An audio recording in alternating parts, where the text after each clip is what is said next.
when it comes to PSPC is that you play a greater oversight role in contracting by client departments. And this is something that I believe your department accepts, and we have heard testimony that you are so doing. Generally speaking, delegated authorities to other departments and public servants is meant to make the process more efficient and reduce bottlenecks. And we did hear some concerns from the AG yesterday, the Auditor General, that she was concerned about access by especially smaller suppliers. And we can think of Indigenous suppliers to a system that may then become overregulated. But obviously, there needs to be accountability. So I wonder if you can speak a bit from your perspective to find the balance between oversight and efficiency, as both are obviously very important. Thank you very much for the question. I think it's a super relevant question. I've been working at PSPC since 2016, and all through 2017, 2018, we really focused on how to simplify procurement. And we came to OGO, and we were able to be witnesses. We were able to take some great recommendations that were put forward by OGO in terms of how do you debundle the federal procurement system to make it more accessible to Canadian SMEs. Canada has a huge portion of its economy based on SMEs, and so we've spent the last 5 years looking at supplier diversity, making sure that our procurement practices are inclusive, working on figuring out how to reduce barriers, how to make it less burdensome. You've heard probably ad nauseum about the e-procurement system, but imagine every time you want to compete, you got to fill in paperwork, you got to show your certifications, your ISO standards you have to complete, and every time you miss putting in that certification, you're screened out. So by at least having the e-procurement system, we're hoping that that's going to be a level playing field for SMEs to have quicker and easier access. But at the same time, I think we are struggling, and based on what we've seen here as well, on do we have the right strategy to debundle procurements? Where are we introducing risk? Where are we introducing complexity? So how do we take all those considerations and create that balance so that we're able to deliver services? We've heard a lot of different reports spoken about recently or cited from the AG. One of the ones that I was reviewing last night was the recent one on IT projects, and I think it's the one that was just referred to. But in that context, the fundamental issue for the Government of Canada is most of our systems are decades old. They're built in-house, they're not paper-based, they have reliances. So how do we move to a digital transformation to be able to deliver services to Canadians? And how do we see SMEs as part of that? So these are the areas that we're grappling with. And while I still have the floor on this, I would also raise to the table's attention is that I believe that procurement is one spoke, but the other spokes are the government's HR practices, staffing practices, so we can bring in people quickly with the right skill sets. But fundamentally, as a deputy head, I really focus my attention on project management. I think that's a key piece of the equation that we need to talk about. It's a key part of the financial delegations and how the money is being spent and how things are being prévoyé, planned for, so that when we do procurement processes, they're actually meeting the timelines and that they're properly planned. So if you're buying something and you're not increasing through amendments the contract value exponentially. So I'll just pause here. Thank you very much. That is the time for Ms. Shanahan. Maintenant, c'est M. Lemire encore une fois. Mr. Lemire, once again, 2.5 minutes, please. Thank you very much. Ms. Poulin, Ms. Reza, at this stage, should we review the policies and regulations on contracting that favour First Nations? Does this particular situation call into question these contracts awarded to the First Nations? Is this a single occurrence or is it playing out in other spheres? Merci pour la question, Monsieur. Thank you very much for the question, Mr. Chair. Well, our department is following what's being reported in the media and the fallout, and we must underline the fact that this is not our top responsibility. We're in contact with the organisation that is fully apprised of the situation at hand. These are not changes that can be rushed through either. We need to be careful here.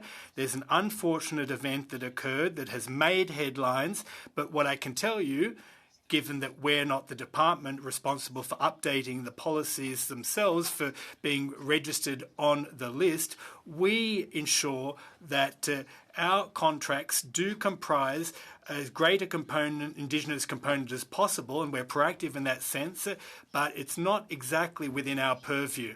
That said, I can tell you that the department is very much aware of the situation. Well, that's fascinating. If you want to award contracts to Indigenous companies and yet it's non-Indigenous people that are performing the work, that's not meeting the objective. Question. Now, as far as the CBSA is concerned, they could have excluded other suppliers. When can we get more information in that regard? Was there any criminal intent that you've determined as part of your criminal investigations that should be brought to the attention of the committee at this stage? Response. Thank you for the question, Mr. Chairperson. As I mentioned earlier, we have received 3 reports over the last couple of months from the CBSA and also the conclusions drawn by the Auditor General as well as the Ombudsperson on procurement. So we're going over that information with a fine-tooth comb, and we're also looking to see if it correlates with other information from our internal investigations. We need to substantiate the allegations and see if there's other supporting evidence, and then to conduct a comprehensive review of that. Now, once we reach the conclusion that there is criminal contempt, or we then refer the file over to the RCMP. Now, that said, any allegations regarding the supplier and their own statement of work is something of concern to us. And oftentimes we share that information with the RCMP earlier rather than later. Question. Sorry to cut you off, Mr. Lemire. Your time has run out. Next up, we have Ms. Idlout again. You have the floor for 2.5 minutes, please. I'm not entirely convinced by the Deputy Minister's responses regarding the uniqueness of what happened in COVID-19 because there have been other world pandemics like most recently SARS and H1N1. So I think that there have been recommendations that must not have been implemented to allow for such drastic failures by this Liberal government in the ArriveCan. Secondly, I wanted to mention the continual failure of this Liberal government regarding Indigenous peoples in terms of contracting as well, because as I said earlier, the Nutrition North program is a major failure that's supposed to help alleviate poverty, but the way that it's contracted out is another indication of whether meeting Indigenous people's needs is actually at the forefront of this Liberal government. I point very easily to the fact that Nutrition North is supposed to alleviate poverty, but the Northwest Company has profited $119 million in 1 quarter, and in that same 1 quarter, they've received a $61 million subsidy from the federal government. I'd like to ask the Auditor General what policies and procedures are needed to strengthen contracting procedures, especially when it's supposed to benefit or alleviate things like poverty among Indigenous peoples.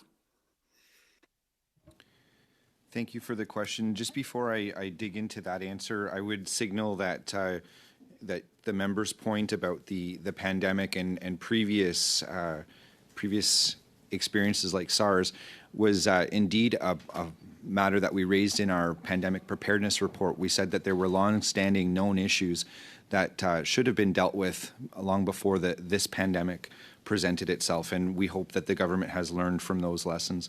In terms of policies for procurement, to make sure that there is a good service for Indigenous people and indeed the Nutrition North program.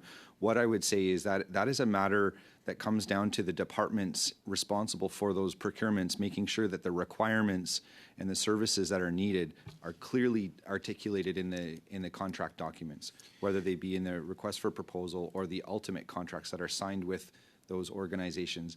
Again, tying this to our Arrive Can work, this is exactly why we made the recommendations that deliverables and costs be captured in documentation and included in the contracts. Thank you very much. That is the time. Turning now to Mr. Genuis, who is our second last questioner. Over to you. And then we have Ms. Shanahan, and that should be a wrap. Mr. Genuis, you have the floor for 5. Thank you, Chair. There are so many different parts to this Arrive scam scandal. One of them is this fundamental fact revealed by the Auditor General's report that the process was rigged, that people who had been predestined by the government to get a contract sat down with government officials to determine the terms of the request for proposals, which they would then bid on. It's a rigging of the process, a predestining of the process. And we believe in free will, not predestination. We think everyone has an opportunity based on their decisions and actions to access government contracting if the system is working properly. But it's no wonder with this kind of system that outsourcing has increased 60% under these Liberals when we have deals that are rigged. My first question to Ms. Reza, have those involved in this Arrive scam rigging been identified and held accountable? Thank you very much. As we have both indicated, we have referred the matter to the RCMP. Have you identified which individuals were involved in this discussion on the government side? Catherine? Merci beaucoup pour la question. Thank you for the question. So based on the information we received, there's some information on suppliers, some on employees. We're completing our analysis to determine whether the action that was taken in the employees' work was a problem or whether there was an anomaly, and this analysis is being completed. You're saying you're doing work to identify whether or not there was a problem. The Auditor General's report was very clear on this. Maybe I'll just go to Mr. Hayes. Were you able to identify in the process of your work the individuals that were responsible for this bid rigging? And can I ask you as well, are you aware of other instances across government where this practice has occurred? Answering the second question first, there aren't other examples where we have seen that has happened. However, I think I will say unequivocally it shouldn't happen. There shouldn't be contractors involved in writing the requirements for the contracts that they ultimately bid on in a competitive process. In terms of the question about the RCMP, we did have a conversation with the RCMP where we identified that we had information that they may be interested in. All of our files contain the information available from the departments and the analysis that we've done, so the RCMP can see from our files exactly who has been involved from our perspective. Okay, so you do have on your files indications of which individuals were part of this rigging process, and yet what we're hearing from government officials is that they're still investigating. Ms. Reza, do you want to comment on that? If Mr. Hayes has that information, presumably you do as well. I might just add, we did provide some information to the committee, I believe it was on Tuesday, that shows some of the information about